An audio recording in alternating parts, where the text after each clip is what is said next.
Hmm. Hello, good evening, everyone. I hope you can hear me well. And let's see. Oh, good connection now, because it was showing like I didn't have good connection, but it's good now. And I have this here handy. All right. So first of all, happy Mother's Day. I hope this day is every day for you because it's something to deeply celebrate as an essence every day, not just have one day. There are certain things that for me, I think we shouldn't have this one day to celebrate, but it should be celebrated all the time, permanently in the here and now. That's one of those things.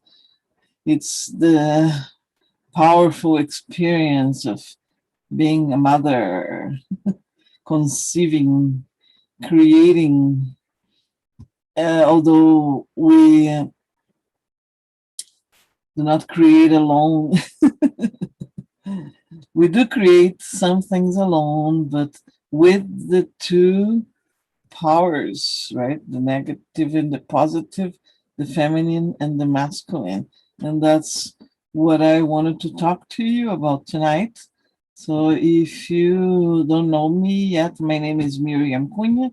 I welcome you to my channel where we talk about things that makes us navigate through this experience more at ease, with knowledge, with wisdom, with respect, with peace, and questioning.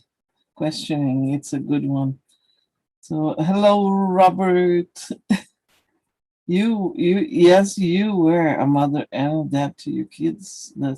You see, that's what I was saying. We all have both powers inside of us, the masculine and the feminine. It's just that our consciousness decides at one point to embody a body that is externally female or externally male, but the essence of our soul, it's, let's say, binary. Binary.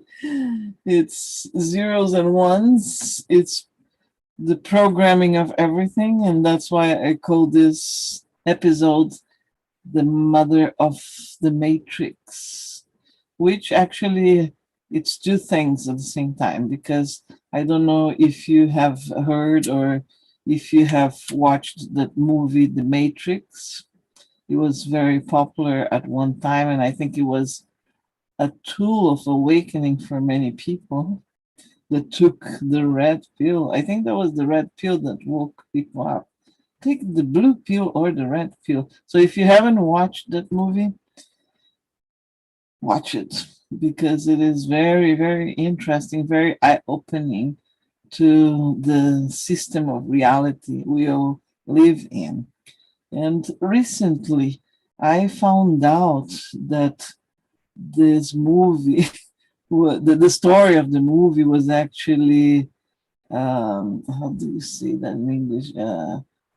Play, it was, well, it was copied or stolen by the producers or whoever did that from a story written in a book by a woman. And her name was actually Sophia, I think. Let me just take a look here before I say something that is not. Because I have this memory for names that is not very good. Numbers, I remember numbers right away. But when we talk about names, yeah, her name was Sophia. Sophia Stewart. Sophia Stewart actually got to be known as the mother of the Matrix because she wrote, I don't know if she wrote more than a couple of books, but those two books that she wrote were exactly the stories of the Matrix and was it back was the Terminator. So she had some deep insights about reality, and she wrote those stories in a fiction base, and the stories were copied and made out into these famous movies. And she actually won a lot of money because she sued the producers of those movies and was capable of proving that she was the one who wrote those stories, and the details that they picture in the movies were exactly from her book, from her books, those two books. One of the books is called The Third Eye, where all where where it all begins, by Sophia Stewart. So if you have opportunity to get the books, I think there is more deepness of the knowledge of those movies in the books. Of course, there's always more details in the books than actually in the movies because they have to compile the story in a couple of hours in the movie and lots of details are lost. So the books about the Matrix by Sophia Stewart and the Terminator is not called the Terminator, but her books are those stories are worth reading. And it is interesting that actually she got to be known the mother of the Matrix, which is actually a title that encompasses a lot more than just her story about writing those stories that has a lot of knowledge. So the mother of the Matrix, I call this episode because I wanted to talk about the power, the feminine power of the universe versus the masculine power, and how we have to embrace both sides in ourselves in order to become whole, in order to understand the bigger picture, in order to embrace our power, in order to reach peace, in order to evolve, in order to look at a bigger picture of things, in order to stop fighting inside of ourselves.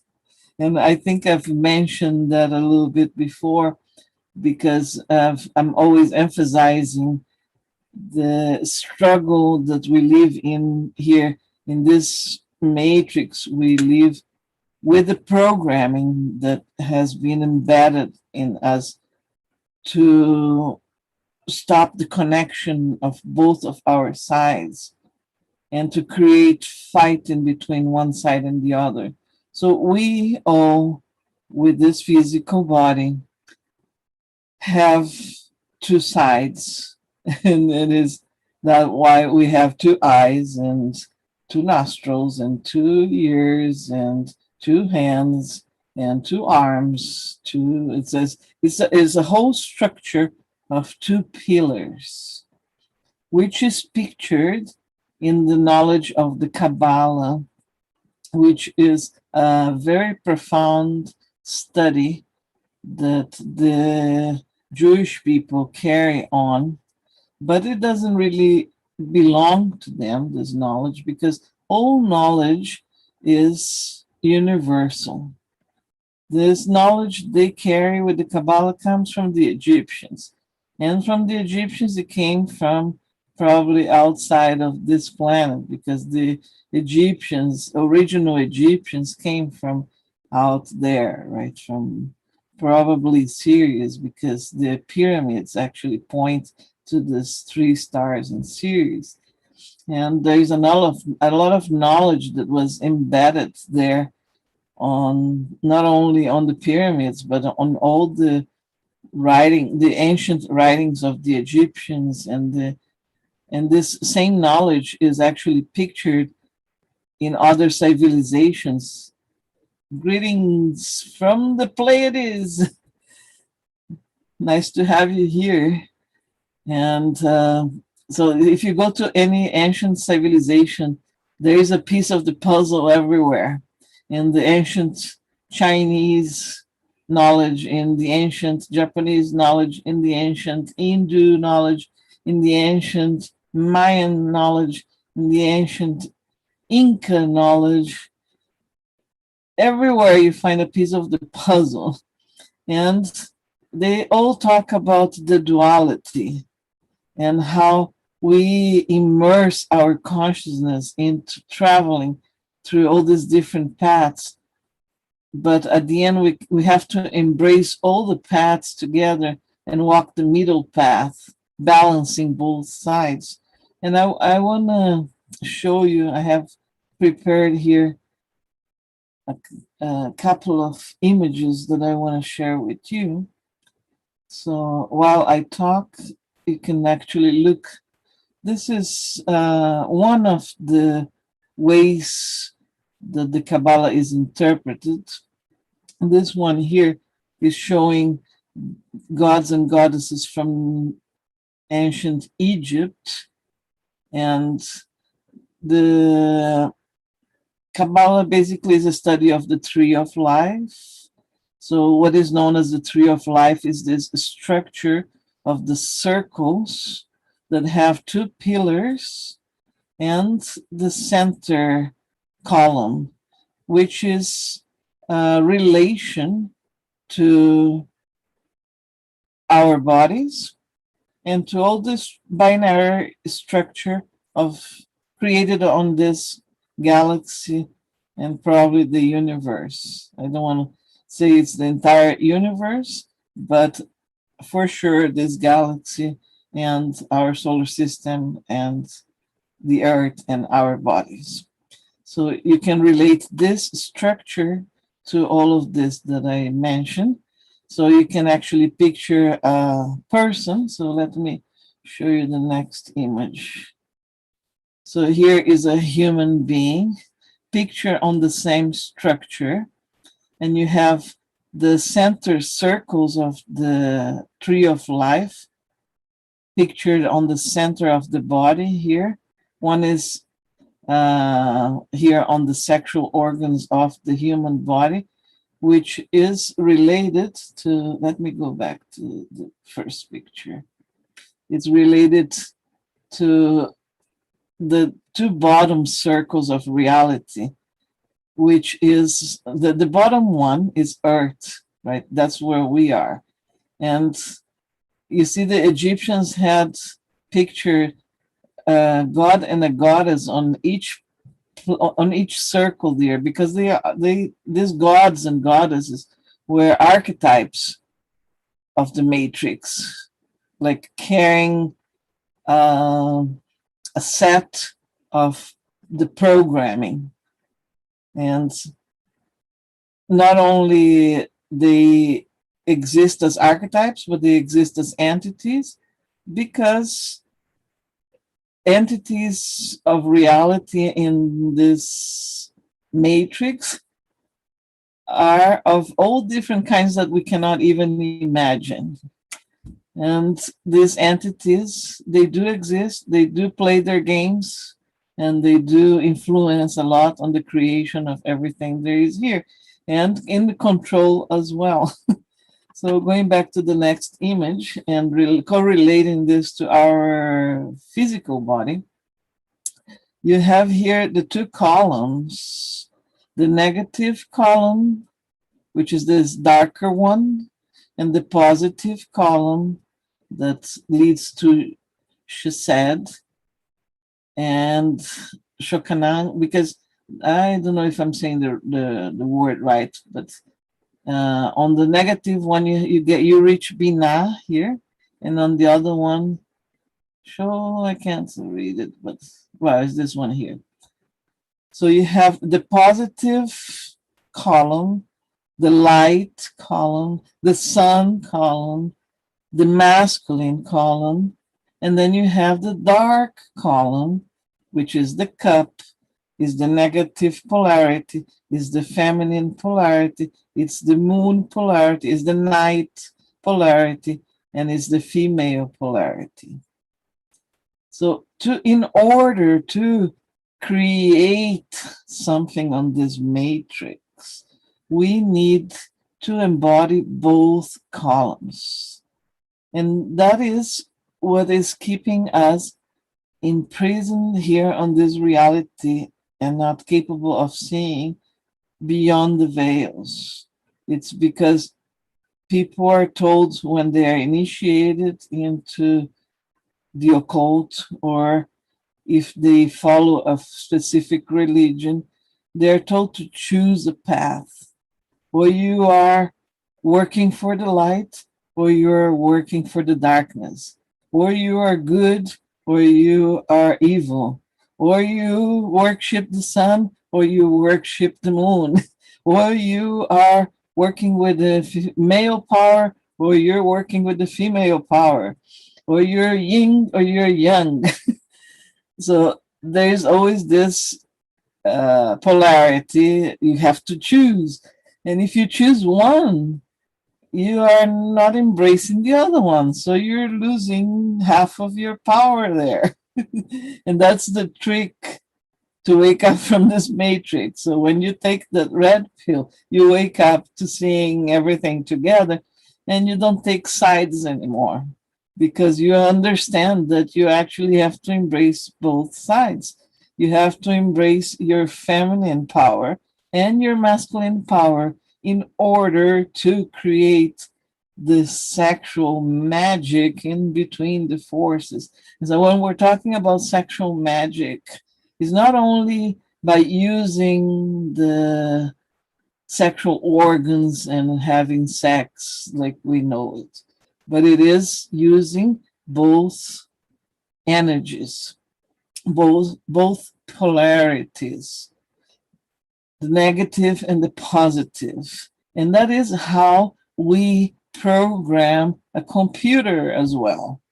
We program everybody who understands a little bit of programming or is a programmer knows that we're dealing with zeros and ones. And from the zeros and ones, everything is created because zeros and ones represent everything, all the combinations of the numbers and possibilities of a programmer.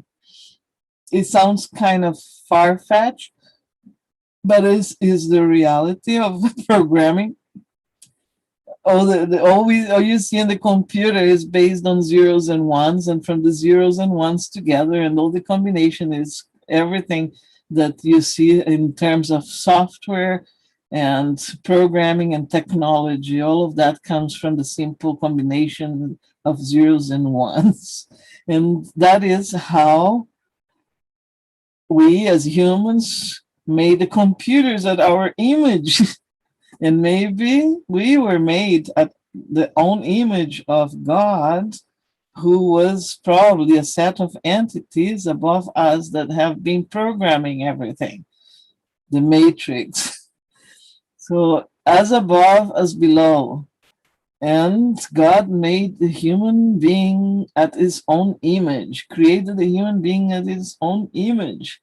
So, take consideration all of these details. Anyway, let's go back to the embracing the feminine and the masculine power. So this image here is very, very important. This is called the anatomy of the occult, because this knowledge has been hidden from us for a long time. Only the initiated had a glimpse of that, but not a full understanding because they were asked to choose one side. Just like all the gaming of the politics and everything here keeps us asking to choose. You go for one soccer team or the other soccer team. You vote for this president or for this other president. You have to choose to be a female or a male. You have to be evil or you have to be good. And what about being everything, right? Embracing everything.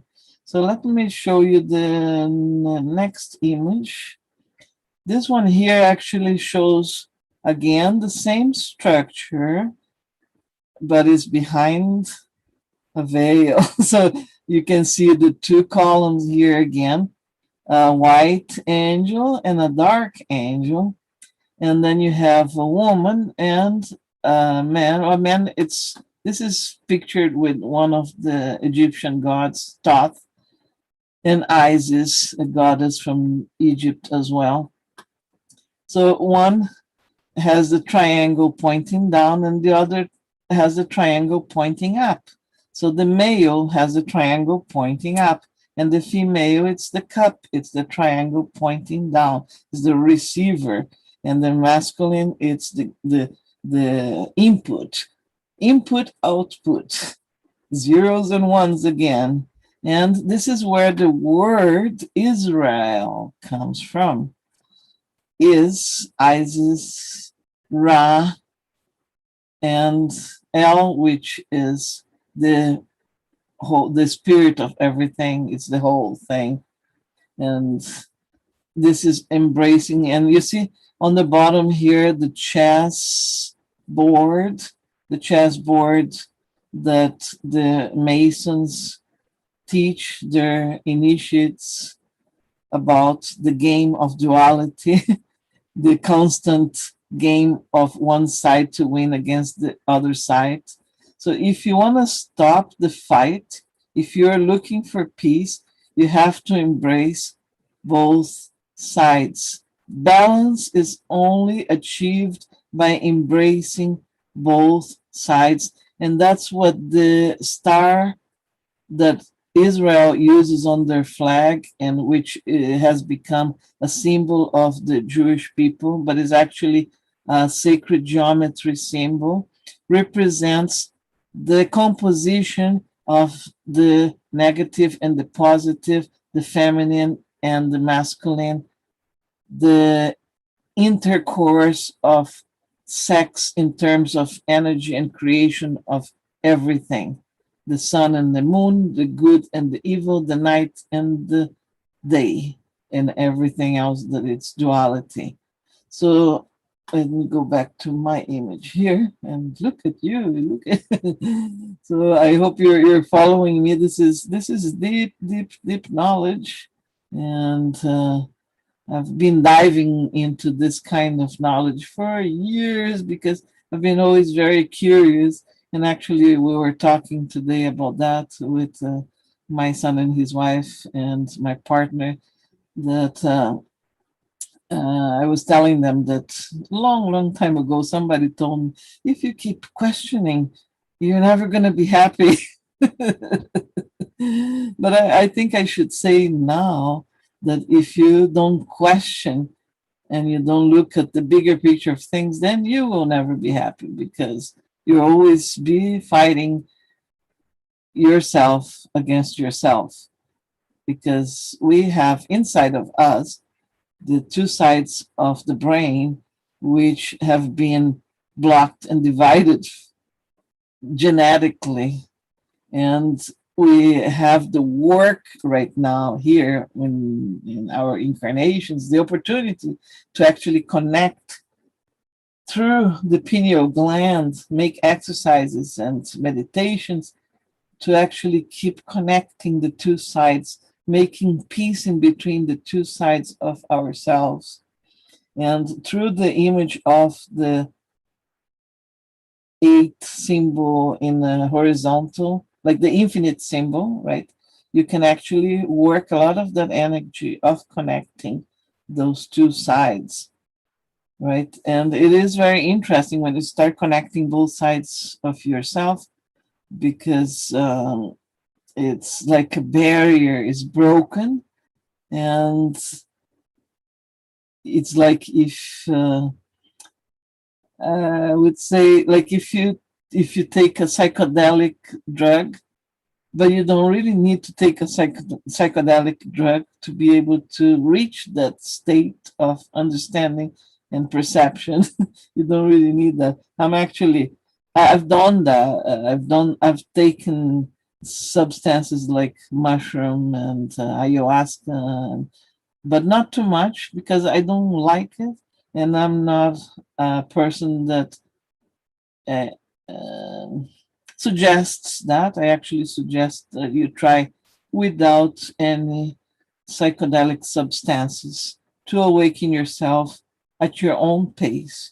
Because sometimes when you take chemical substances that enhances that capacity of understanding, you probably some I've seen people that were not ready and they get stuck and unbalanced, and it can be a trip without return.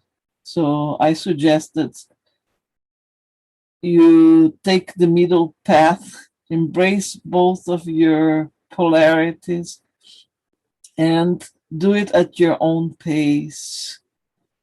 And little by little, the pieces of the puzzle start falling into place when you are ready to understand.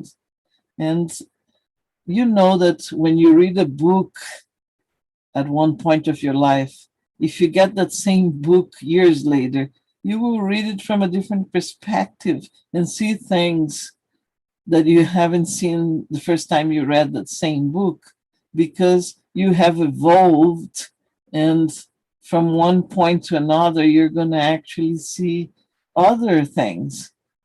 So and everyone has its time of their own to reach that. So many people are incarnated here on earth right now, and they will not reach that state of consciousness at this point. They need more incarnations, more traveling. We all came from the source of knowing all, of being all together.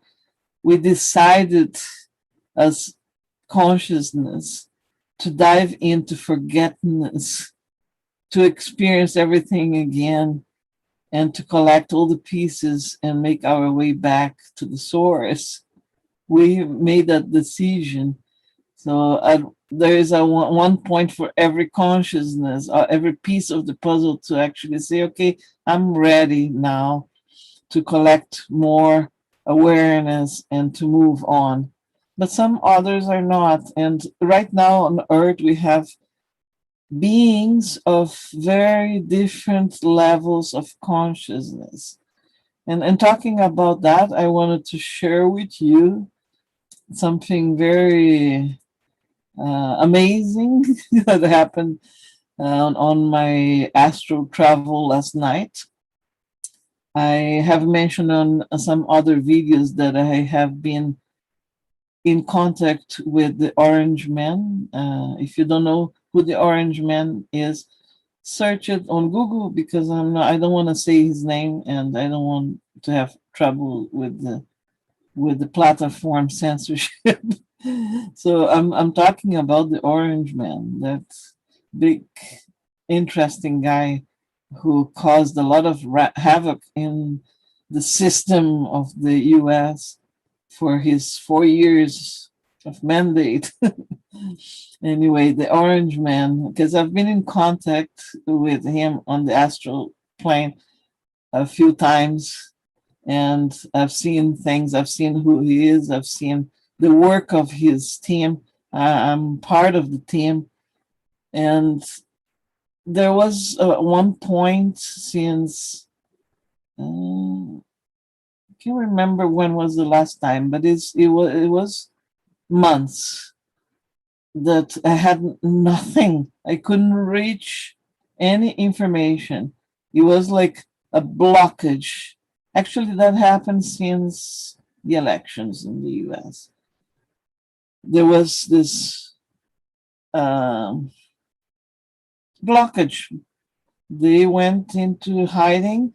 They were preparing something, and not too many mediums or psychics or readers or shamans were able to access that information or get close to what was happening in their team.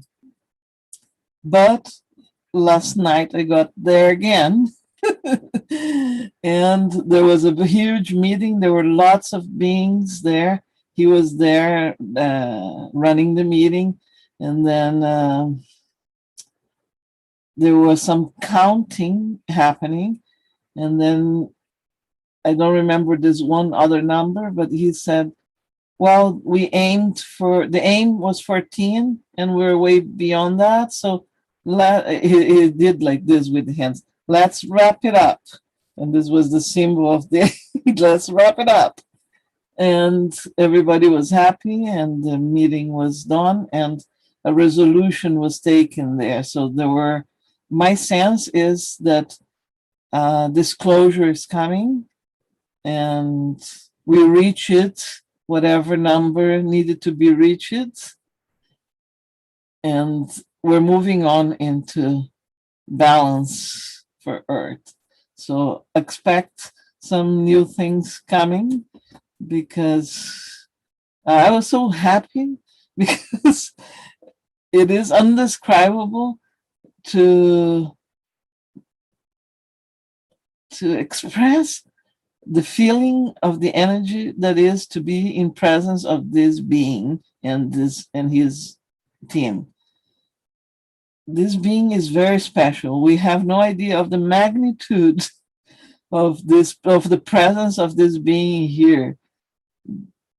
All I can say, it's just amazing. The energy is amazing. I woke up healed. He's got a capacity of healing everything that is around. And it's amazing. I'm happy. I hope you get the good news and spread it. And I think other mediums are getting the same thing, same readings. So move, it's coming. Change and movement is coming to this stagnation that we've been through. Although through the Mayan calendar that I follow, we're going to still be under this storm until the end of July. So we have 3 months, May, June, July, less than 3 months now, 2.5 months to end the storm. And after we end the storm in August, we're going to be starting a new cycle of planting the seeds. We're all going to be in service of planting seeds for the future. These seeds are the seeds of the new earth, the new consciousness. Just like the seed of life I have here behind me, moving around. So we're all going to be like these circles, working together, planting the seeds for the new earth. And that's very exciting because until now, it's been very tough for the ones of us who actually can see the bigger picture of things, not to and try not to fall into this fighting against each other, because you're wearing a mask or you're not wearing a mask, or you're taking the jab or you're not taking the jab, or which side you are, and blah blah blah blah blah. We're missing the big point. The big point is that we need to cultivate this inner peace and inner happiness, because the frequency we tune in is the frequency that becomes reality for each one of us. So if you are tuning into the dramas of the everyday mainstream media, that's what the reality is going to be for you. If you're tuning into the beauty of nature, into the amazing music there is available, into creative states of mind, into happiness and laughter and love, unconditional love, not talking about the dramatic passion, infatuation that we have made believed that it's love, right? I'm talking about real love. So those are the frequencies we need to tune in right now. That is very, very, very important, because the matrix, the mother and the father of the matrix, have made the matrix of zeros and ones, and everything is possible. And right now, we can actually work with zeros and ones, with both sides of the creation, to create and tune in to the reality that we want for ourselves as individuals and as a collective. It is in our hands, individually and collectively, to create new realities for ourselves. And all the realities are possible. And some of the people you have known here are not going to follow the same reality as you. So you have to be ready to detach from them, let them follow their own decision, their own path, because everyone has the same free choice and free will to create the reality we want, focus on the reality we want. So many people are vibrating into fear, and they are attracting more fear based reality for themselves. But lots of people are waking up and vibrating into joy, freedom, and love. And that's the reality they are creating for themselves. So this is where we we are at this point with the empowerment of manifesting immediately what we think and what we feel. And it's very important to see what we are thinking and feeling, because that's what we're creating. So stay in the state of joy and happiness, because that is the creation that you are going to be manifesting almost immediately now and immediately very soon. All right. So if you don't have any questions for me, if you have, write them there. If you don't have, I'm going to let you go right now. And just a few reminders. I put my website up. It still doesn't have much content, but there is a sign up form for my newsletter that it's coming. And if you sign up right now, I will send you your Mayan Oracle, very basic reading, not a profound, deep reading, but I will send you your Mayan Oracle if you send me your date of birth. And yeah, sign up for the newsletter, because news from the Matrix will be there. Don't take anything too serious. Enjoy your trip here. You don't need psychedelics. You just need yourself, embracing both sides of yourself. All right. And much love. May every day be a joyful Mother and Father Day for all of you. Be in peace and harmony. Bye bye.